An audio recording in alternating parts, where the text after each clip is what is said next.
Takulandirani ku AMTV Malawi kuchimake kwa nkhani zenizeni. Ngati nkhani imeneyo kuno kulibe, dziwani kuti nkhani imeneyo ndi yabodza. Mumakwanitsa ALANKULA komande pamusi chonchi.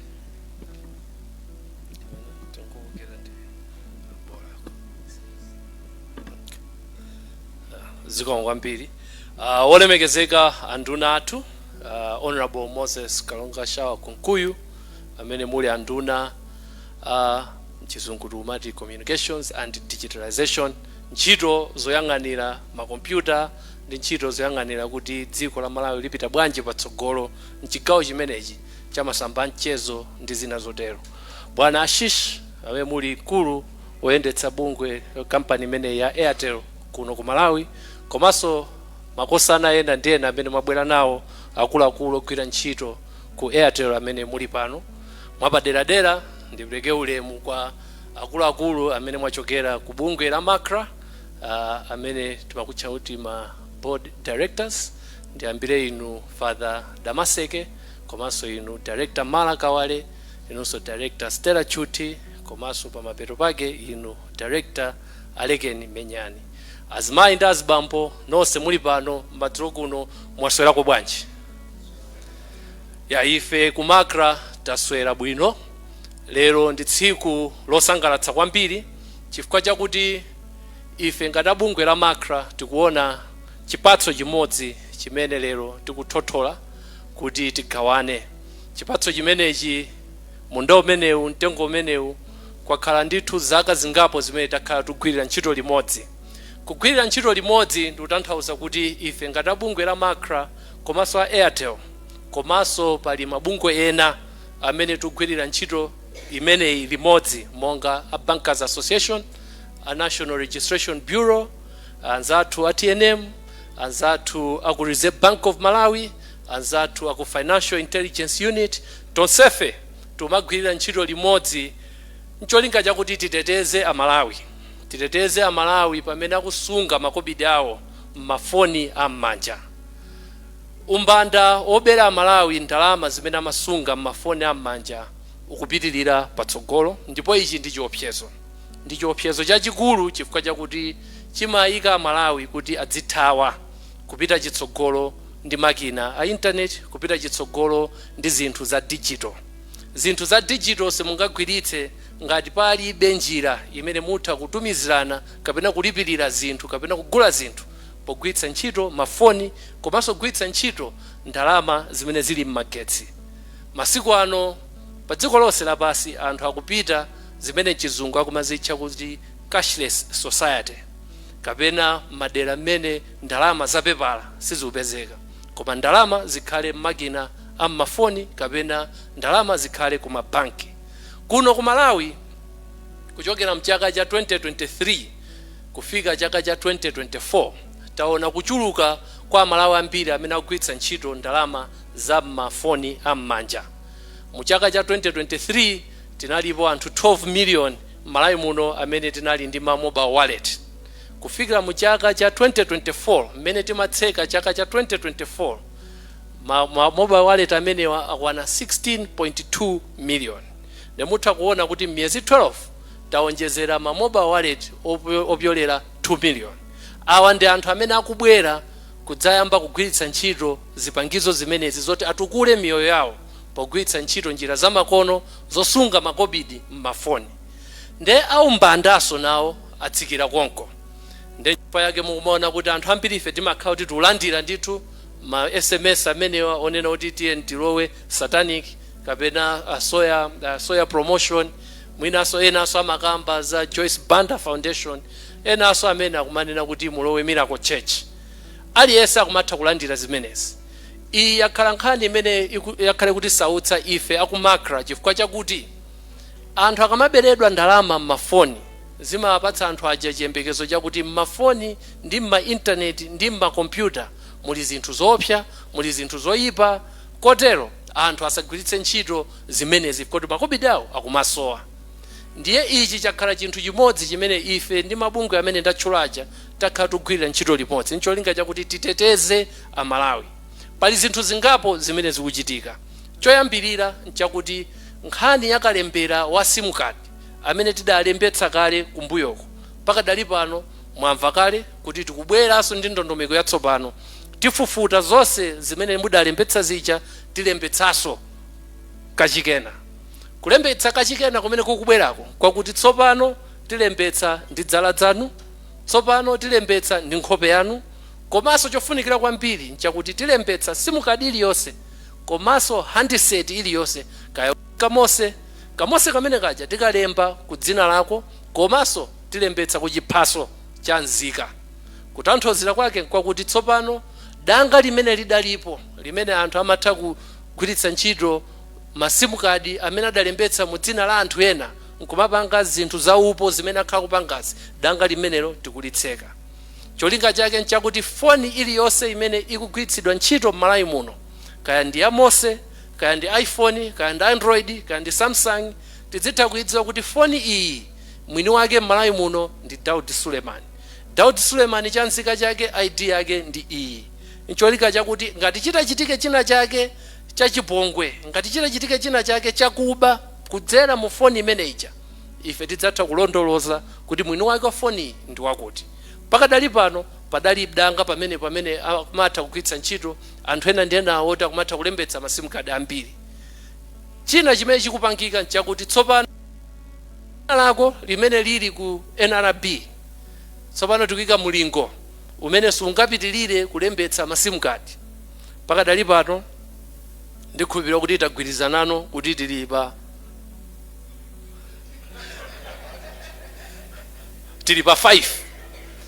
5 masimu card 5 pa dzina ndi chanzika chimodzi. Ndiye kuti ngati nyumba amayi chanzika chawo masimu card 5, abambo chanzika chawo masimu card 5. Ngati ali mtiyana timene tidafike dzaka zopyolera 18 mpa masimu card 10 pacha ana aja alowe pamenewo. Mwana mmodzi akadzapyola zaka 18 naye masimu card 5. Masimu card 5 amene anda kuti manetwork onse m'Malawi muno tidzonkhetsera pamodzi. Sungakhale kuti 5 okha ku Airtel, 5 ku TNM, 5 ku Nyasa, 5 ku Masel, MTL, 5 ku Access ayi. Kaya uyika imodzi ku Airtel, uyika imodzi ku TNM, uyika imodzi ku MTL, uyika imodzi ku Nyasa, bola usapyole pa 5. Ngati ukufuna kuti upitilire pa 5, ukuyenera kuti ukatenge chilolezo chapaderadera. Siri kunena kuti tatsekeratu. Chilolezo chapadera. China chimene tikupanga nchakuti anzathu amene akugwira ntchito za maprison tikugwiranso ntchito lipodzi zakuti akuyika zipangizo zimene zimapima matupi pa chizungu timati x-ray muzipata zonse zolowera ndi zotulukira mu ndende zimene zimatchuka ndi nkhani zimenezi. Pakadali pano nkhani imeneyo ntchito imeneyo ikadali mkati. Ntchito ya ku Zomba prison pakadali pano tamaliza. Chimakina chopima chimenechi chakhalapo chifukwa nchitidwe ozembetsa mafoni ndi masimu card kuti zikalowa mkati muja. Anzathu aja amakhala ndi ukadaulo wina ndi wina amasunga zinthu zimenezi m'malo osaneneka. Tikuopa kuti pakadali pano chifukwa padalibe makina opimira amatha kulowetsa ndithu nkukadzitulutsa zinthu zija njira zawo mmene amadziwira. Koma ulendo uno akangodutsa pa makina amenewa, makina awo adzitha kudziwa kuti akulawa chilipo chimene chapangika. China chimene tikupanga chimene chili chofunikira kwambiri nchakuti ife ngati ku Macra tagwira ku Ministry of Education komanso ku Malawi Institute of Education ndi cholinga chakuti maphunziro aku primary ndi aku secondary tilowetsemo nkhani zokhudzana ndi za digital. Makamaka ku primary school kalekale muja tidali ndi civics, nthawi imeneja magalimoto adali ochepa, timaphunzitsidwa what is a zebra crossing, how to cross the road. Uyangane kumanja, uyangane kumanzere, uyanganenso kumanja kenako uoloke nsewu. Pakadali pano civics ije kuyenera kuti ilowere ku digital. Ndiye tagwira ntchito imeneyi kwa zaka zitatu ndi anzathu akunduna za maphunziro komanso ku Ministry of Education, aku Malawi Institute of Education. Cholinga chakuti tiyambitse subject ya nyuwani ku primary school yokhudzana pa chizungu tikumati digital citizenship. Kodi ana amene akuphunzira ku Mphungu primary school amvetsetse bwanji kuti kodi zinthu za digitals iwo ngati nzika akuyenera kumakhala mu dziko limeneli motani, zoopsa zotani, zabwino zotani. Komanso tikamapita ku secondary tiyambeso kuwaphunzitsa anyamata ndi atsikana amenewa maluso osiyana. Mwaona apa Airtel akukamba za AI akuti kumalawi kuno ndife oyamba kutulutsa kachida kameneka koma nkopangidwa ndi AI. Zimene zitu mwina adapanga ndi anzathu aku India kapena anzathu aku Kenya. Maluso ngati amenewa kuno kwathu tikuyenera kuti tipeze anthu akapo ochulukirapo oti adzitha kupanga ma AI otithandiza mavuto athu achimalawi kuti zina ndi zina za chimalawi tizithana nazo patokha pogwiritsa ntchito AI. Ndikuti anyamata amene ali ku Chipasula Secondary School azitha kudziwa kuti kodi AI imayenda bwanji, akamamaliza form 4 athe kuigwiragwira AI imeneyi nkumatha kupanga zina ndi zina. Ena apita ukapanga uplambala, ena adzipita ukapanga za AI. Izi zina mwazingapo zimene tikuchitachita ncholinga chakuti titetezere gawo limeneli chifukwa chakuti dziko lidalowano digital. Pakadali pano pa chizungu amati tili mu 4th industrial revolution. Ntchito zasitha, ntchito zalowa kuma kompyuta, ntchito zalowa kuma AI amenewa, ntchito zalowa kuma big data. Ngati Malawi sitingatsalire, ngati Malawi sitingalole kuti anthu athu akhale pa chiopsezo. Ndiye chifukwa chake zina ndi zinazi zikukhala ngati kuti zikukhwimitsidwa, koma cholinga chake chakuti tipange malo amene wina aliyense akabwera kugwiritsa ntchito akanyamula foni yake ya Airtel akatumiza makobidi kapena akalandira makobidi adzitha kukhulupiriradi kuti makobidi awadi abwera kapena makobidi awadi akafika. Cholinga chake chakuti wina aliyense Malawi apite nawo ku nkhani zimenezi za digital. Malawi Agenda 2063 imakamba za urbanization and digitalization. MIP1 ikukambaso kuti nsanamira woti ife tikafike ku 2063 nkhani zaketu zagona pamene papa pa digital. Ndiye ndisakutayire nthawi ndi apemphe anduna kuti akufotokozereni kuti kodi tikafika bwanji kupeneko ku 2063 ndi digital imene iwowa akutsogolera. Ndi anduna ngati chikakukomereni.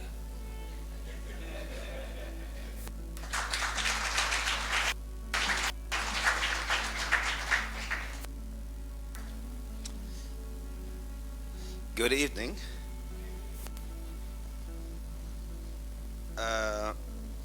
Let me recognize the presence of our directors from Macra, Director Reverend Damaseke, Director Mara Kawale, Director Stella Chuti,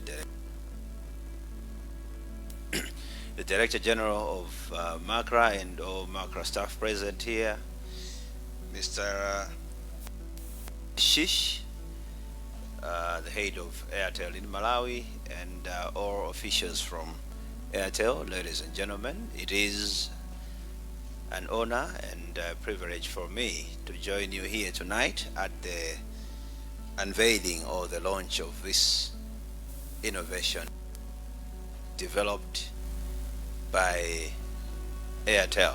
We are hearing that it's the first of its kind, not only in Malawi but in Africa. So it's an innovation that is being unveiled on the continent of Africa, and we're privileged as Malawi, and of course I am privileged as the responsible minister, to preside over the event where an innovation that's going to serve not only Malawians but Africa is being unveiled. Let us clap hands for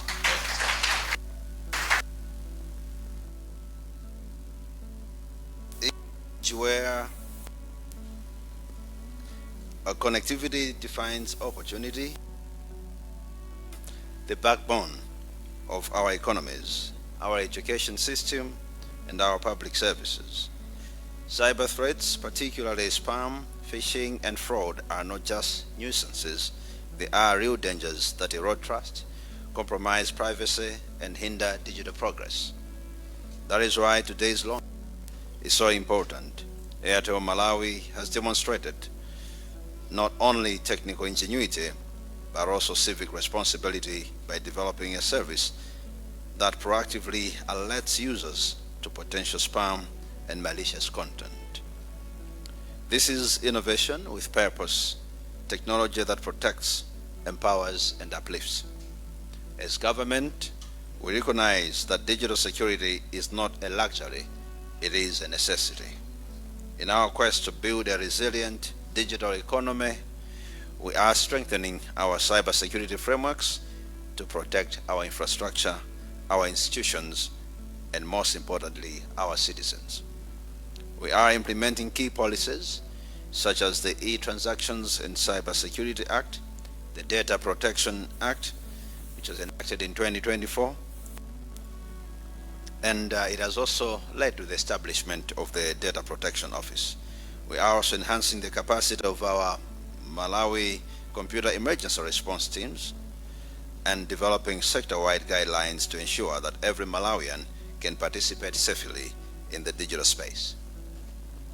The collaboration between Malawi SET and sectoral SET within the private sector is essential for strengthening national digital security.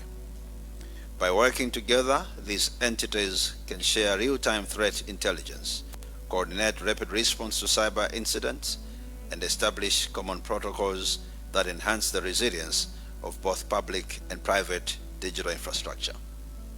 Such collaboration not only improves situational awareness across, but also builds a trusted ecosystem where cybersecurity becomes.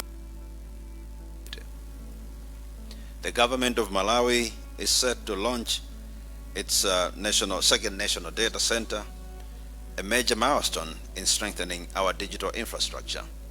This facility will provide a secure, centralized environment for hosting critical government systems and data, significantly reducing reliance on fragmented or external storage. By enhancing data sovereignty, improving access controls, and enabling better disaster recovery capabilities, the data center plays a vital role in safeguarding national data assets and ensuring trusted digital public service delivery. Government alone cannot secure the digital space. It requires the agility of the private sector, the vigilance of the civil society, and the leadership of companies like Airtel Malawi that are willing to go beyond business as usual. Let this launch be a catalyst. I call upon other service providers, tech innovators, and digital entrepreneurs to follow this example. Let us build a digital Malawi where every citizen can connect with confidence, transact with trust, and explore the online world without fear. In closing, on behalf of the Malawi government, I extend our heartfelt congratulations to Airtel Malawi and all the brilliant minds behind this initiative. Allow me also to extend our congratulations and appreciation to Malawi Communications Regulatory Authority, Macra, the directors here present, the Director General, for your efforts, untiring efforts in ensuring that Malawi digital space remains safe for all the citizens. President Lazarus Chakwera has been talking about turning Malawi into a digitally driven economy, a digitally driven society. That cannot be achieved if Malawians are shying away from the digital space because there are threats that they fear would take away the little that they have earned the hard way.